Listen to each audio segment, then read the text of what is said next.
Қуаныш Шомбай екінші болма кітабынан үзінді.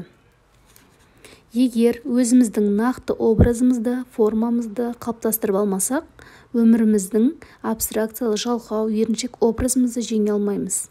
Идеал образымызға жету жолдарының біріншісі саяхаттау. Ел бармаған жаққа бару керек. Егер ел қатарлы солар барған жерге барсаң, саған тың идеялар келмейді.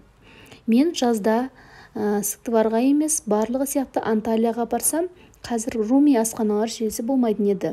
Егер мен басқа рестораторлар сияқты шабыттануға Стамбулға емес, Мәскеуге барсам, бәлкім дала мейрамханасы болмайтын еді. Нұсрет мырзаны, Мұрат шеф пен Оғыз мырзаны кездестірмес пе едім. Екіншісі кітап оқу. Кітапты біз алдымызға 3 түрлі мақсат қойып оқимыз: шабыт алу үшін, ой түю үшін және сұраққа жауап табу үшін.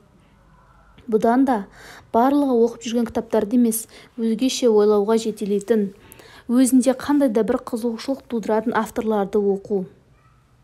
Ол сәнге еліктеп кітаптың бетін ашу емес, білім, шабыт іздеу, өзгеше идеяларды іздестіру болуы керек. Маған қатты әсер еткен кітап «Финансист», авторы Теодор Драйзер.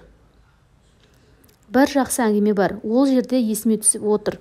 Бір баланың әкесі ұлын кітап оқуға баулудың жолын ұзақ іздестіреді. Бір күні ұлына күнделікті қажеттіліктеріне беретін ақшаны кітаптың бетіне жабыстырып отыруды ойлап табады. Содан баласы ақшаны іздеп жатып, бір кітаптың бөлімін оқиды, екіншісін оқиды, сөйтіп кітап оқуды жақсы көріп кетеді. Өзімізге қажет образ қалыптастыруға көмектесетін кітапты таба білу маңызды. Контакте статус есіме түседі. Өмірді өзгерту үшін бірақ кітап жеткілікті.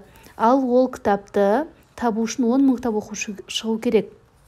Жоғарыда айтып өткен «Финансисттің» басты кейіпкері Фрэнк Каупервудтың тұлғасына, іс-әрекетіне қарап өзіңе образ қалыптастырасың. Осы сияқты болуға ұмтылмайыншы дейсің. Кітапты оқып отырып, образ қалыптастырудың тағы бір жақсы жағы, ол образды форманың өз көзіңмен көресің, түйсігіңмен сезінесің.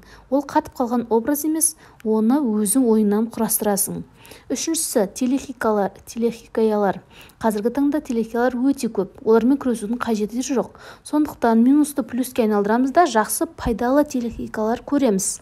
«Миллиарды», «Черный список», «Форс-мажоры» деген сериалдарды көруге кеңес беремін. Ричард Талер, америкалық экономист, мінез-құлықтың экономика саласын зерттеу үшін 2017 жыл Нобель сыйлығын иеленген. Оның тұжырымдамасы бойынша сен өзіңнің миыңды, ойлау жүйеңді өзгерте алмайсың. Ол тек қана сенің әрекеттерің арқылы өзгереді. Абай атамыз мұны 100 жыл бұрын болмасаң да ұқсап бақ деп айтып кеткен. Бір танысым тендермен айналысады. Өзінің қалаған қағидалары бар. Халыққа жақын болу, қарапайым киіну деген сияқты. Автокөлігі де соншалықты күшті емес. Жұмысы жүреді, бірақ мықты тендерлерді ала алмайды. Мәселен, не деп ойланады да Шамиль Әлхудиновтың дәрісіне барады. Сол кезде Шамилдің оған айтқаны: өзіңді табысты адам секілді ұста. Содан бері тек қана костюм киетін болды. Ланд-Крузер автокөлігін сатып алды. Нәтижесінде ісі де алға басты.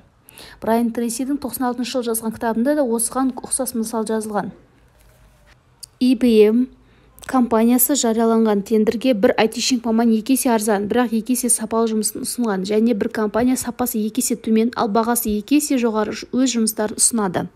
Араларындағы айырмашылық 4 есе, бірақ жұмысы қаншалықты жақсы, ал бағасы арзан болғанымен айтишник жігіт ұтылып қалады. Тендер өткізген IBM басшылығынан неге мен ұтылдым деген сұрағанына, түріңе қарап осында жұмыс жасай алатыныңа сену қиын. Ал әлгі компанияның адамдарына қарасаң, олардың біздің компаниямен жұмысай алатынына сенесің де жауап береді. Айтайын дегенім, біз жақсыға ұмтылуымыз керек. Ұқсап бақ дегеніміз сол образға жанасатындай сәйкес жүріс-тұрыс әдет қалыптастыру. Киім-кешекпен, шаш үлгісімен біз табысты адамдарға еліктей аламыз. Ұшақпен көп ұшам. Сондағы байқағаным, эконом кластағы жолаушылардың барлығының қолында смартфон, планшет, ойын ойнайды, кино қарайды. Ал бизнес кластағы жолаушылар кітап, газет оқиды, немесе шаршағандықтан ұйықтайды. Біз әдеттерімізбен ұқсай аламыз. Кітап оқып, мағыналы сөйлеп, ойларымызды дұрыс және нақты жеткізіп, сапалы киім алып. Ең қызығы, бизнесте де осы қағидаларды ұстануымыз Румиді танымал етті ғой деймін.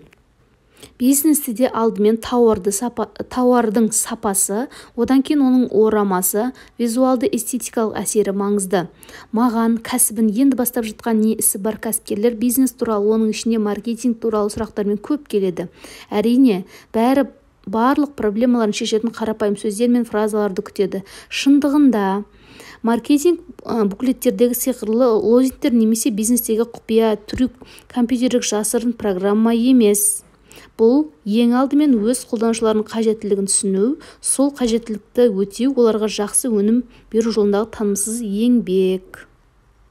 Бәсекелестеріңнен бар өнімді аласың, оны тура сол бағаға сатасың, бірақ үстінен өзің 10 000 теңгенің сезімін қосасың. Тағы нақтылап айтайын, сезімін қосасың. Егер орта бағадағы мейрамхана ашсаң, ыдысың, дастархан, орындықтар, салфетка, қол жуатын сабыныңа дейін қымбат мейрамханадағыдай болсын. Егер қонақ үй ашсаң, Ритц Карлтондағыдай бәрін өз мәнерінде жасайсың, бірақ бағасын аспандатып жібермейсің. Егер көп ақша тапқың келсе, көп ақша табатын адамдарға қарап, солар сияқты киін. Егер бизнесіңді дамытқың келсе, өзіңнен қымбат бизнестерге қара, солар істегенді істе. Сырт келбетің олардан кем түспеу керек. Өйткені сырт келбет адамның эмоцияларын тудырады. Біз алдымен көзбен ұнатамыз. Тамақ алдымызға келгенге дейін-ақ бұл дәмханаға екінші рет келетін келмейтінің жайында шешім қабылдайсың. Ал егер оның палау дәмді болып шықса, мұндай дизайн мен баға үшін әрине міндетті түрде қайтып келетін боласың. Каналға тіркелуді ұмытпаңыз.